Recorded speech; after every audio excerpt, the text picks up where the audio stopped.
In early April 2024, Canada's new federal budget was unveiled after about 3 weeks of spoiler announcements by government leaders. Reactions were fairly predictable. The Conservatives hate everything about it and think it's the end of Canada. More level-headed people and organizations are focusing on accurate analysis of the budget to answer the question of what it means to all of us. There's some good with this budget and some bad as well. Will Canadians be better off if everything gets implemented? Will it move us closer to being an equitable society that demonstrates caring for the most vulnerable? Will the wealthy throw up their hands, gather up their toys, and move? That's what this video is about. A high-level look at some of the headline-grabbing parts of the budget and what the implications may be. Some have described this budget as a Hail Mary for the current Liberal government of Justin Trudeau, and you can see why that might be a good description. The party is down in the polls, whatever that actually means, more than a full year ahead of an election, and the opposition every day has something else to blame the Prime Minister for, regardless of whether it's actually his fault, or regardless of obstacles being thrown in the way of progress by people who just simply hate everything he does and says, regardless of whether it's a good idea. So, here are 3 good things and 2 bad things about the new federal budget. Being an optimist, normally I'd say let's start with the good, but instead, let's start with a feature of the budget that a lot of people will think is bad: the size of the budget. There's a little over $50 billion in new spending. That's a deficit of $40 billion, spending $40 billion more than the government brings in revenue. Canada currently spends about $54 billion per year to service the existing debt. With a deficit like that, it's starting to feel more and more like we live in the USA. In fact, an Angus Reid poll published April 11, 2024, says a majority of respondents, just shy of 60%, feel there's too much government spending. In the poll, 87% identifying as conservatives, of course, feel this way. Tragically, the poll results suggest there are some people, thankfully only 32%, who think some areas to cut include environmental spending, during a climate crisis, and cutting back on Indigenous spending too. All that said, the federal budget deficit is not at the top of the issues of concern list for Canadians, but related issues are. The top issue as of this poll was cost of living and inflation. Thankfully, inflation is way lower than it was because of government and Bank of Canada actions, but the affordability crisis rages on. But before you click away to a different video, you should hear about an alternative view of the budget deficit that will make your blood boil if you're a Trudeau hater, and may give you a different perspective if you're open to considering it. So, is a $40 billion deficit horrible? What is a universal truth about government revenue projections? They're pessimistic. Why?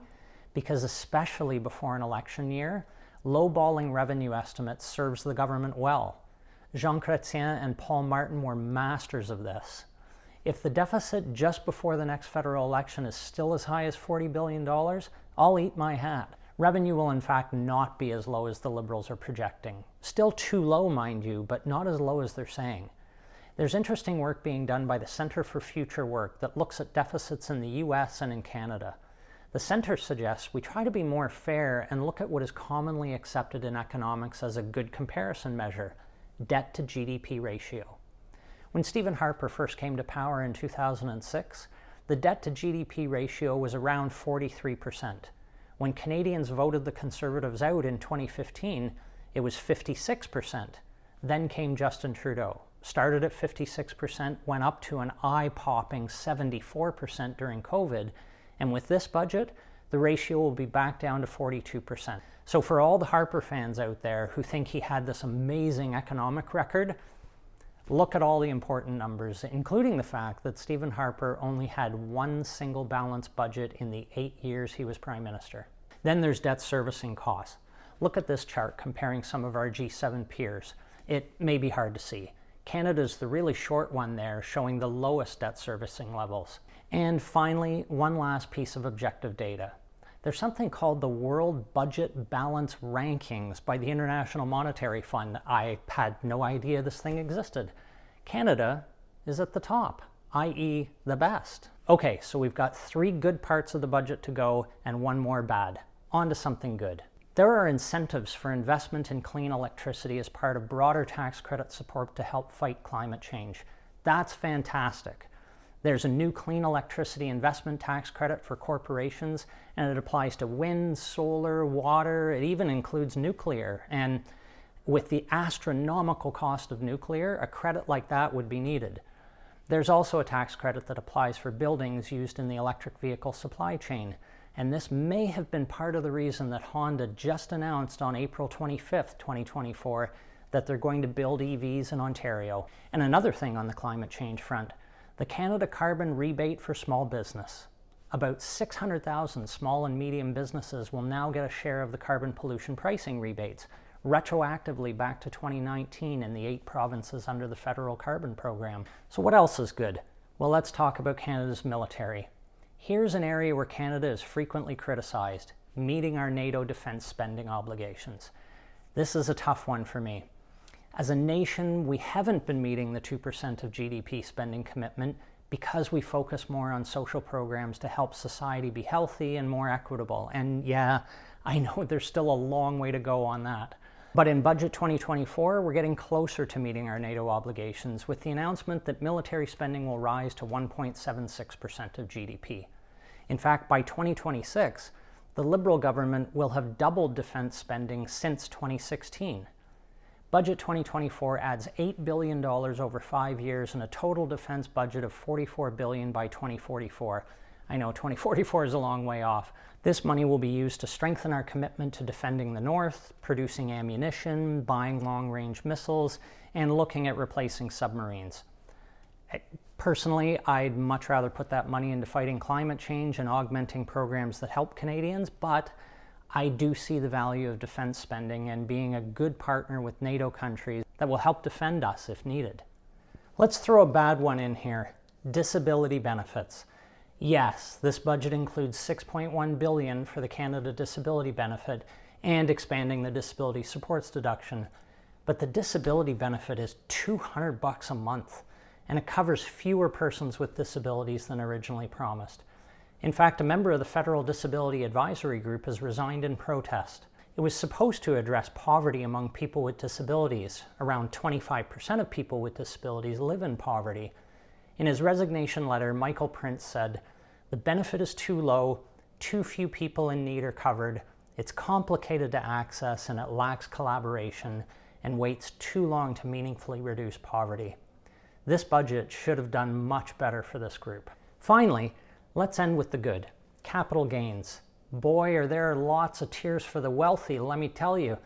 But if you are someone who owns a spare house, or if you've maxed out all your RRSP and TFSA room with investments and you've had to resort to a non-registered investment account, and through those investments, you've earned a positive return, good news. Taxes on your first $250,000 of capital gains in any particular tax year have not gone up. It's only the gains above that. But I know, it makes things tough. The affordability crisis rages on for this group. But to soften that crushing blow for the wealthy, the lifetime capital gains exemption is also increasing to $1.25 million.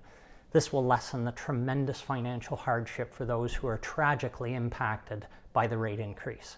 Cynicism aside for all of the centimillionaire viewers of this video, I'm a big fan of this feature of the budget, expanding the capital gains to 66% above $250,000. But there is a bad side to this one as well. No wealth tax. Why not? The vast majority of Canadians support a wealth tax, and yes, even conservatives.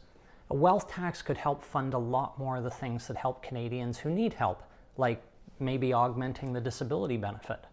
There certainly doesn't seem to be a lot of room for debate on the point that spending is way up.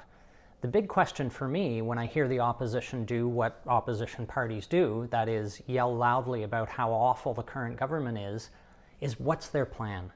Spending is too high? Then tell us all what you would cut. And don't say that you'd find efficiencies. If it's true that there's runaway government spending and the opposition would be much more fiscally responsible, how?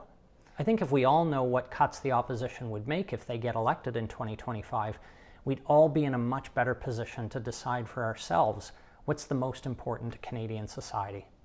I checked to see if there was a conservative alternative budget that would give anyone disillusioned with the current government at least some idea of what a conservative government would look like. You know, to avoid rage voting and instead being smart about what's best for the country. You shouldn't be surprised that I couldn't find such an alternative budget or plan. Fortunately, there is an organization that does put together an alternative budget, and that's the Canadian Centre for Policy Alternatives. They have an alternative budget for most years, and you can find that on their website. Interesting read if you want to see what really focusing on social issues would look like from a fiscal perspective. Links in the sources section of the description for some additional reading if you're interested. There's lots more in the budget, of course, and if you want to see a nice summary, check out this one by EY. Taking the good with the bad, and whether you like it or not, you are likely going to benefit in some way from this budget.